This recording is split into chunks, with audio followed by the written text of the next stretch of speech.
Yesterday, it was announced that the Republicans were going to be holding public hearings looking over evidence pertaining to voter irregularities, potential fraud. They would be checking sworn affidavits and such. And as it turns out, well, these aren't so much hearings as they are private gatherings at like hotels. So I'm just not confident in any of this anymore. And I'm looking at some of the arguments brought forward, the current track of the Trump campaign and the Republicans and their plans. And it just feels like there's no cracking. There's no plan. Things are just sort of spiraling and winding down. And I've got some threads to go through and we'll talk about it. But first, Donald Trump is actually going to be appearing in Gettysburg. So maybe something might happen. But as I've stated since the election, it's 99 point something percent going to be for Joe Biden. There have been many high profile pundits who have said Trump can't pull it off. And even though early on they were saying that, I'm like, listen, man, never underestimate your opponent. As much as I think it's in all likelihood, I mean, look, the media is saying Joe Biden won. That's it. It's over. Submit. I'm like fairly close to that, but still recognizing Trump is fighting. I think what we're really seeing is a lot of Trump supporters, high profile ones, have tweeted they don't think Trump will win, but they want him to fight tooth and nail, never give up. And that's what we're seeing now. So the news now is that Trump is going to appear with Giuliani at a hearing on voter fraud in Gettysburg. But again, it's apparently going to be at a hotel, and it'll be more like a private gathering discussing the stuff. I don't know to what extent there will be any legal or judicial or legislative power coming from these meetings or anything like this. But I will say, you have to understand that this country is made up of people. Just because it's not happening in a courtroom doesn't mean it won't have a profound impact. That's important to know. From CBS, they say President Donald Trump is expected to accompany his attorney Rudy Giuliani in Gettysburg, Pennsylvania on Wednesday for a discussion on election fraud allegations. That's according to a report from CNN, who says two sources familiar with the matter gave them the information about the event. The discussion is being called a hearing and is led by Republican lawmakers in the state, according to CNN. Trump's campaign says it will include testimony from witnesses who have filed affidavits attesting to 2020 election fraud. Similar events are planned in Arizona and Michigan. None of them appear on the president's public schedule, but a source tells CNN that Wednesday's appearance is being handled as an unannounced movement. The event is being led by the Pennsylvania Senate Majority Policy Committee and will feature several lawmakers, and they go on to name some of the Republican lawmakers. Senator Doug Mastriano, Republican, called for the hearing. Elections are a fundamental principle of our democracy. Unfortunately, Pennsylvanians have lost faith in the electoral system, said Mastriano, who recently called for the resignation of State Department Secretary Kathy Boockvar. It marks the first time Trump has left Washington since Election Day. It's worth pointing out, even though the Pennsylvania lawmakers are referring to the event as a hearing, it's not an actual legal proceeding. At a certain point, I just have to say they've lost the official background, the legal background. They've lost the official platform in the sense of like the seal of the government, legislative chamber and things like that. And at this point, it's just people having meetings. Now, again, it's entirely possible that people having meetings can have profound impacts. The Continental Congress was just people having meetings. They certainly weren't acting in official capacities because they were acting against the crown. Not implying that Donald Trump is holding secret constitutional Congress-like events, but people are having a hearing. We'll see what happens if anything comes out of it. But I got to say, I really doubt it because even though the Republican legislatures control these states, I don't think they're going to be able to do anything. The play for Donald Trump was to block certification. It seems like that has long since passed. Now, there is some behind the scenes information about lawsuits in Pennsylvania, and that's all still ongoing. It was actually rather surprising to me the other day when they announced that Pennsylvania was going to that they did certify the results because it was like abrupt, like it just happened. And I was tracking key certifications and I didn't even realize they just did it. Well, according to a few sources familiar with the matter, this was just rammed through at the last minute. And there still might be some developments. But I'm not holding my breath. And I said this from the get-go. It's a 99.9%, likelihood Joe Biden is going to be president. At one point, I'd probably put it at like 95 because Trump had a strong legal play and he had a bunch of options, constitutional trick shots, but that's winded down. And that's what I said the other day, when it comes to can Trump win, it's not just about the votes, the election, his lawsuit. It's about going up against the machine that seems to be hell-bent on controlling the system, selling us out, and just eroding everything. For whatever reason, the Republicans and Democrats have long since only cared about themselves, and they've just watched this country erode, the economy and everything, because it enriches them, because they get to be the elites. It's almost like, reminds me of like one of these movies where you have the vampire's familiar who's convinced that if they just serve the vampire, eventually they'll be made an immortal too. Like these politicians are, getting garbage salaries, but many of them become rich thinking if I just give in to the machine, I can be a part of the wealthy elite class as well. And then once everything burns down, hey, I won't care. I've got money. Well, here's the news from the other day. Trump campaign says Pennsylvania, Arizona, and Michigan to hold public hearings on election. States push back. The PA Senate majority said the hearing would be an informal meeting, while Michigan and Arizona have not confirmed any hearing would take place.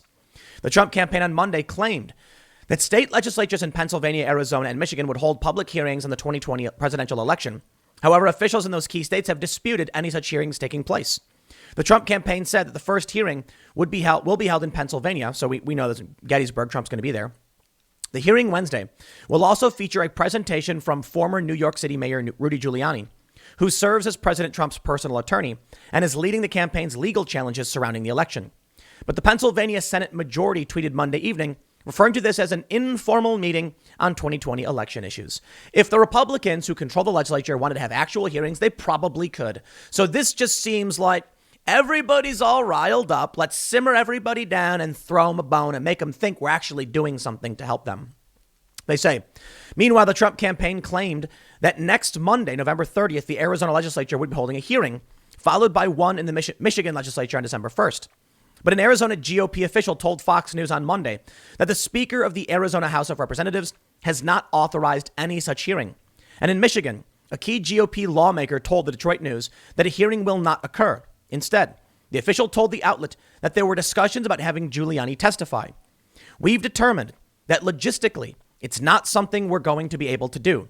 Michigan State House Oversight Committee Chairman Matt Hall, a Republican, told the Detroit News, adding that the Trump campaign has been invited to submit written testimony. The announcement on Tuesday comes after Pennsylvania and Michigan certified the results of the 2020 race this week in favor of President-elect Joe Biden. Quote, "It's in everyone's interest to have a full vetting of election irregularities and fraud," Giuliani said in a statement Tuesday. "And the only way to do this is with public hearings, complete with witnesses, videos, pictures, and other evidence of illegalities from the November 3rd election. There were serious irregularities. We have proof of fraud in a number of states, and it is important for all Americans to have faith in our electoral process," Trump campaign senior legal advisor Jenna Ellis said in a statement. "All we have wanted from the outset is to count every legal vote and discount every illegal vote." People right now are screaming, "We got to win Georgia. We got to stop the Democrats from taking the Georgia Senate." I think they're gonna. I'm not trying to be pessimistic, but hear me out. Okay, this is about reality. It's about realism versus idealism. Reality is Donald Trump was the motivating factor for this election. Donald Trump got 11 million more votes than he did last time. Donald Trump lit a fire under people and got them out to vote, something we did not see in 2018. One of the key reasons that many statisticians or analysts gave as to why Democrats took so many seats in the midterms was because Trump wasn't on the ticket. And so people who weren't Republicans and didn't have any reason to go vote because they only wanted to vote for Trump didn't show up. And that was a huge and devastating oversight on the part of these individuals, because then with that power, Democrats jammed Trump up for another basically 2 years and they impeached him. Quite literally. Trump warned it would happen. He said, if they win the House, they will impeach me. But his base didn't show up. Many of them did. His most diehard fans certainly did. But a lot of people who are like, Trump's the guy, they didn't care about the House. They didn't care about the midterms. They probably didn't know. When Trump was campaigning, he actually campaigned for many of these candidates saying, consider it like I'm on the ticket. It wasn't enough. So what's going to happen now in Georgia with Donald Trump on the outs? People are going to show up aren't going to show up in Georgia because they're not there to vote for Trump anymore. It's one of the biggest, weaknesses of the Georgia Senate race. Now it's going to be, will you show up for Trump? Well, let me tell you something. The Democrats are ideological and fervent. The Trump-based conservatives are pro-Trump. With Trump on the outs, what is the ideology these people are going to rally for? Now, many of these people are going to say we must stop the Democrats at all costs. And you will get staunch conservatives who will come out and try to do that. But regular people, liberals and independents, without Trump on the ticket, probably won't be showing up. I am not saying the end is nigh. I am not saying it is absolute. I am telling you this now because you need to know it. Because if this is something you care about, you better understand the current weakness of what's going to happen next month in Georgia. If Trump is not on the ticket, there is a very strong likelihood that the Democrats will take everything. And you know what happens next? They pack the courts. They provide statehood to several new states. They make sure Republicans never win again. And it's not just going to be about, let me clarify this. It's always been a little bit of a back and forth, the Republicans and the Democrats. But the reality is, as long as since I've grown up and experienced, the Bush era and the Obama era, it's just one political party holding hands and laughing at you behind your back, claiming they're fighting for you, but then secretly they're having steak dinners together at, PJ Clark's or whatever in D.C. The reality is Donald Trump was an insurgent candidate. He was effectively third party. He wasn't a Republican. He's a New York liberal. That's right. Donald Trump is a New York liberal. They call him conservative, all stuff. No, Trump was a moderate guy. He was from New York and he held many liberal positions. And I think one of the main reasons he ran as a Republican is, there's two reasons. The Democrats have gone nuts. And so Trump's not going to run on that platform, even though he was the first president to be pro-gay marriage before becoming president. But also Donald Trump's a billionaire. The left, the Democrats are not going to elect a billionaire. It just won't happen. And they would mock and belittle. He doesn't fit, that Democrat, plastic cutout or whatever. With the GOP, Trump had a real opportunity to reach new voters. He did. He drove many conservatives away. Absolutely, he did. And the rhinos ran screaming because Trump is not a Republican and he's not a Democrat. He was an insurgent candidate. And this inspired a lot of people who believe in this country and wanted to see their country taken back, essentially. The policies that we've gotten over the past several decades from our Democrats and Republicans have been eroding and destroying this country. First of all, look at the Bush era. War, which we've been trapped in now for almost 20 years. And then you had the financial collapse. That's the fault of the dinos and the rhinos. I shouldn't even call them dinos and rhinos. That's the establishment. That's the political class. They don't care about you. They know something bad's on the horizon. They buy stock and they profit off it. All of them. Okay. Not all of them. Rand Paul's cool, but not all of them are millionaires either. Just many of them. Our politics in this country has become a reality TV popularity contest. You let me in the club, give me the money, and I'll pretend that I'm going to help you and make you feel better. But over the past several decades, free trade agreements and corporate taxes, things like that, mostly the free trade agreements, we have seen our jobs, our industries sent overseas. And for what? We have seen a dramatic increase in college tuition. We have seen a culture and a society that has told young people you have to go to college, saddling them with massive debt. So when they get out and their dance degree doesn't get them anything, they say this is not fair and I demand socialism. It's just an erosion of everything. And now we can see the World Economic Forum and their plans with the Great Reset. How convenient. Many of these leftists are going to say, hey, please give me a Great Reset. You know why? Young people today, and this is what Republicans you need to understand, Trump supporters, they're negative. So a reset to zero is awesome. And if that means you lose your business, you lose your livelihood, and your kids go hungry, they don't care. Because people, to a certain degree, are selfish. I don't blame them. You got to secure your own oxygen mask before securing the mask of those sitting next to you. But if you've got a generation, millennials, that are now in their mid-30s, and they have tens of thousands of debt they can't pay off, and the economy's been decimated twice in their lifetimes, they're saying, reset everything. To quote Fight Club, take out, when at the end of the movie, they destroy the financial record, the credit history, puts everyone back to zero. If you were negative, going to zero sounds fantastic. If you're a regular working class American and you've got a moderate savings and a moderate net worth average to the average person, and you're preparing for retirement, they don't care about you and you are going to go to zero too. But you know what? It's not really a great reset. It's not really a rebalancing. That's not what's going to happen. What we're really going to see is People who have massive school debt will go up because, let's reset that debt. They're calling for Joe Biden to cancel student loans. We'll see if he actually does. I think the system prefers indentured servants because they can't do anything. They're scared. They can't start companies. They can't travel. They're indebted and they're worried and they're anxious about it. And they're begging the government for relief. That's a good position for the government to be in, right? Then you've got working class people who have freedom and individuality and they own things. Well, they're going to go down, but tell you what, everybody will go down a little bit, but the ultra wealthy, just the general wealthy will be fine. Absolutely fine. And that's why it's hilarious. When I see these middle class people who are like, I voted for Biden. Do you know why? Well, build back better. He's not going to build you back better. We are seeing the biggest transfer of wealth in the history of the world with these lockdowns and with this insanity. And guess what's happening?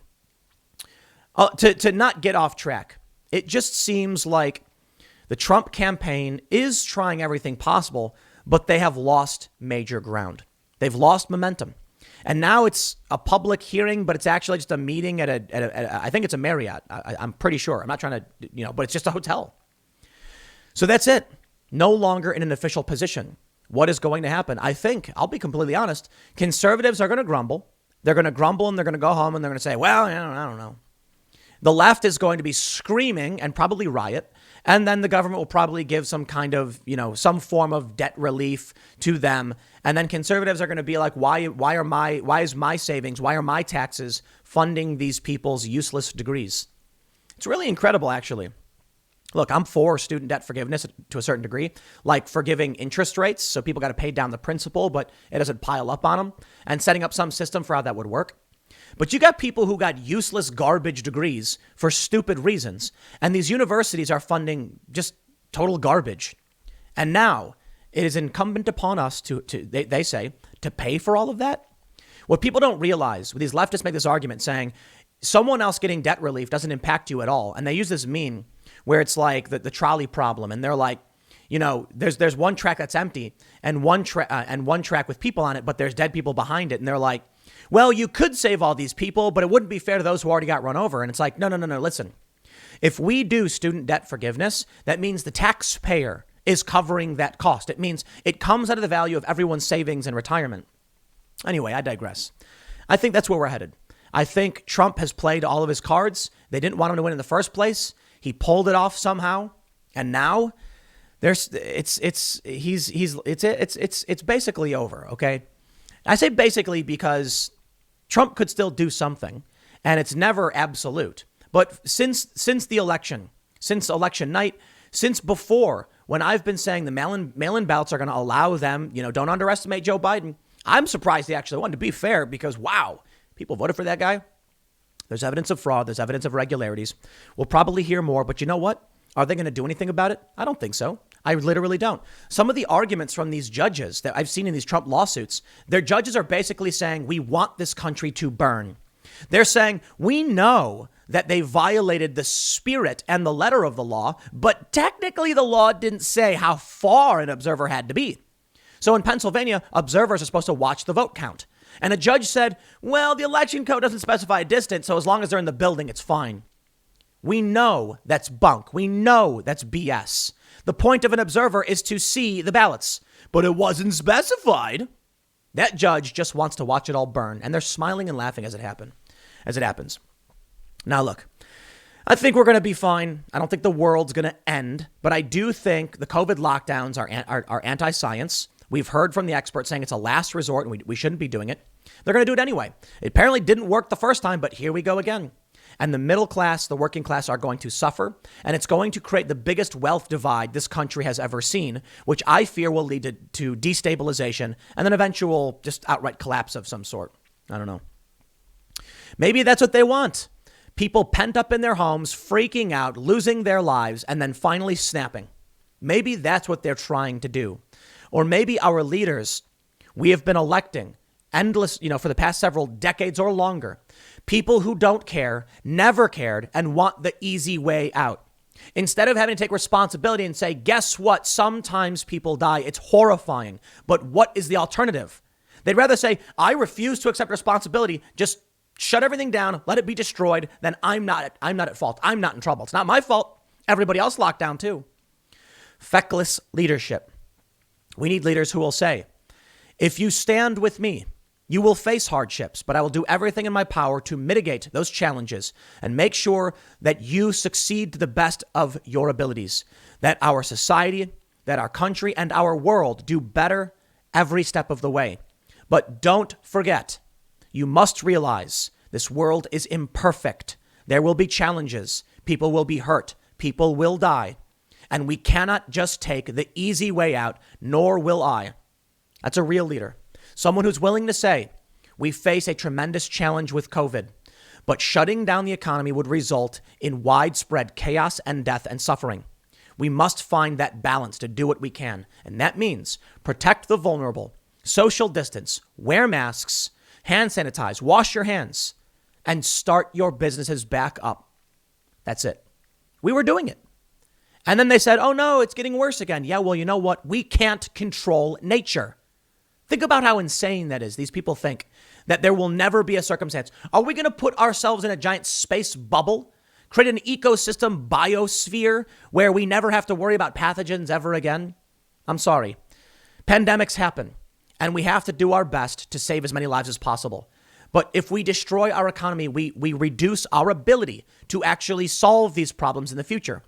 We are becoming a very weak and scared civilization.